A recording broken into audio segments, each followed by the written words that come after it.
بسم اللہ الرحمن الرحیم۔ عید کی نماز ادا کس طریقے سے کریں؟ کیا سنت ہے رسول کریم صلی اللہ علیہ وسلم کی؟ آپ سرکار صلی اللہ علیہ وسلم نے اپنے غلاموں کو کیا حکم دیا؟ آپ سرکار صلی اللہ علیہ وسلم کس طریقے سے تیاری کیا کرتے تھے؟ رسول کریم صلی اللہ علیہ وسلم نے صحابہ کرام کو حکم دیا کہ اپنے جسم کی صاف صفائی کریں۔ تمام صحابہ کرام حضور کے فرمان کے مطابق تمام جسم کی صاف صفائی کیا کرتے تھے۔ رسول کریم صلی اللہ علیہ وسلم عید کی نماز ادا کرنے سے پہلے غسل فرماتے۔ آپ سرکار صلی اللہ علیہ وسلم غسل فرماتے، اس کے بعد آپ سرکار صلی اللہ علیہ وسلم نے نیا لباس پہننے کا حکم دیا۔ اگر نیا لباس نہ ہو تو آپ دھلے ہوئے اچھے کپڑے پہنے۔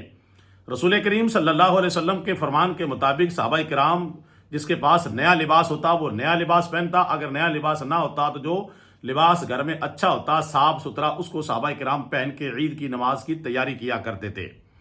آپ سرکار صلی اللہ علیہ وسلم عید کی نماز سے پہلے خوشبو لگایا کرتے تھے۔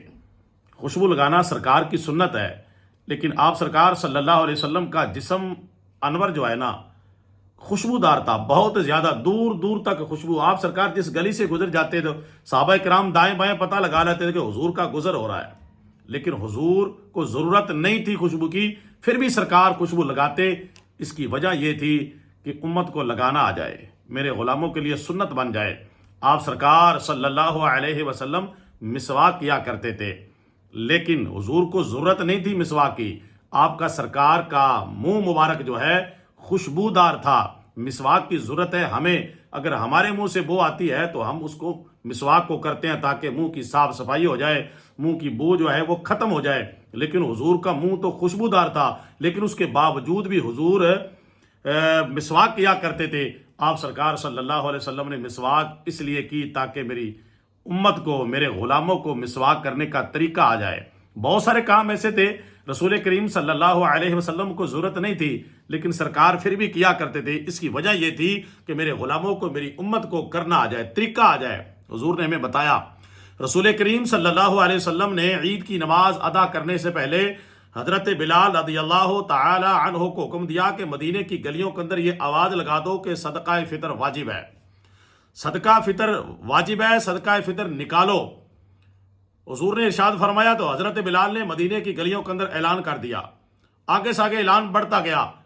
حضور نے ارشاد فرمایا صدقہ فطر واجب اس لیے تاکہ جو غریب مسلمان اس کے اندر شامل نہیں ہو سکتے، اس خوشی کے اندر شامل نہیں ہو سکتے، تو وہ بھی اس خوشی کے موقع پہ، عید کے تہوار کے موقع پہ وہ بھی اس کے اندر شامل ہو سکیں۔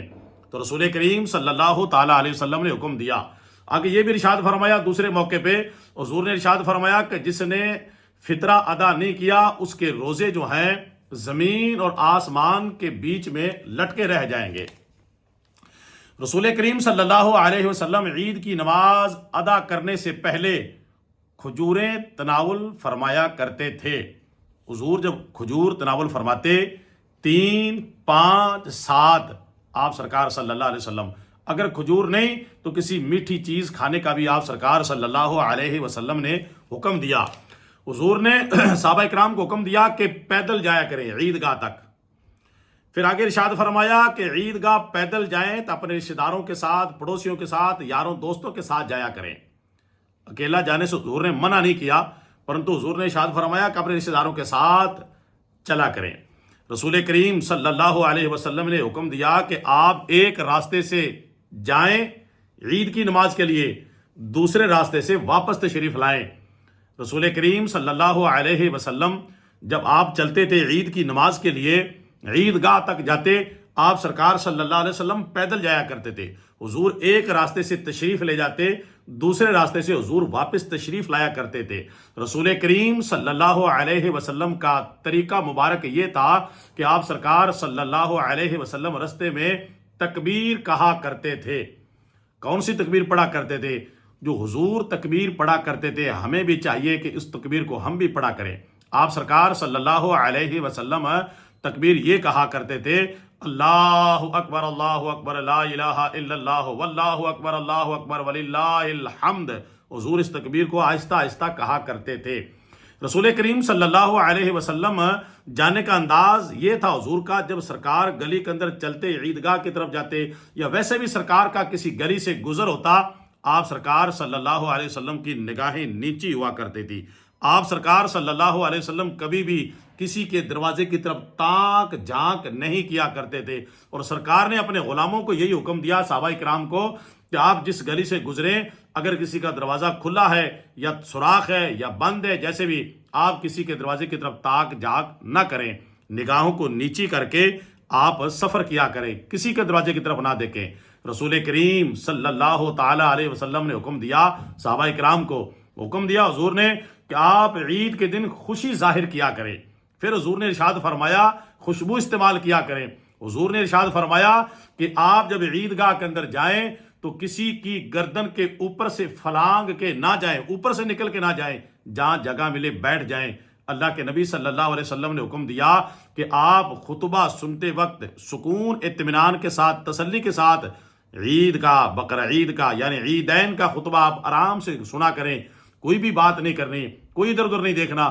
رسول کریم صلی اللہ علیہ وسلم نے حکم دیا کہ جب آپ عید کی نماز سے فارغ ہو جائیں تو ایک دوسرے کو مبارکباد دیں، یہ سنت ہے۔ حضور نے ارشاد فرمایا کہ ایک دوسرے کے ساتھ مصافحہ کریں، گلے لگائیں، یہ بھی سنت ہے۔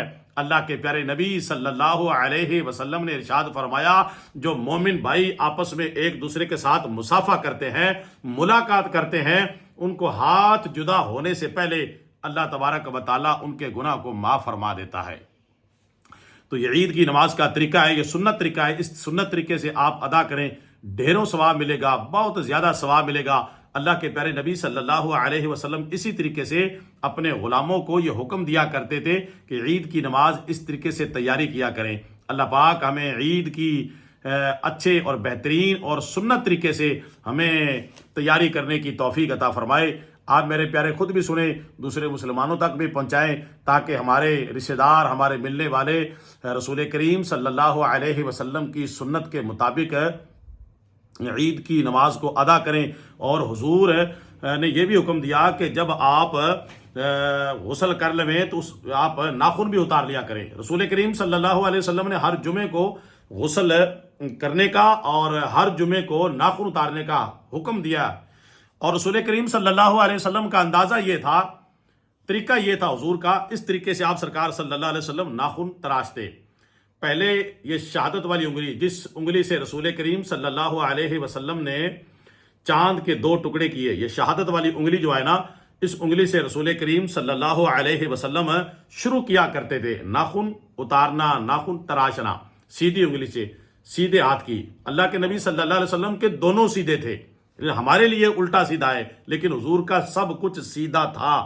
رسول کریم صلی اللہ علیہ وسلم شہادت کی انگلی سے ناخن اتارنا شروع کرتے، یہاں سے، اس کے بعد پھر 7 والی دوسری، پھر تیسری، پھر چھوٹی انگلی، اس کو حضور لاسٹ میں، اس کے بعد رسول کریم صلی اللہ علیہ وسلم اس ہاتھ کی طرف سے اس چھوٹی انگلی کو تراشتے، اس کے بعد پھر یوں کرتے کرتے یہ انگوٹھا، اس کے بعد سیدھے ہاتھ کا انگوٹھا جو ہے اس کو حضور لاسٹ میں، سب کے بعد میں حضور اس کو ناخن اتارا کرتے تھے۔ یہ رسول کریم صلی اللہ علیہ وسلم کی سنت ہے، اور ہر جمعے کو بندہ اتارے سنت کے مطابق تو اللہ تبارک و تعالیٰ بہت سارا ڈھیروں ثواب عطا فرماتا ہے۔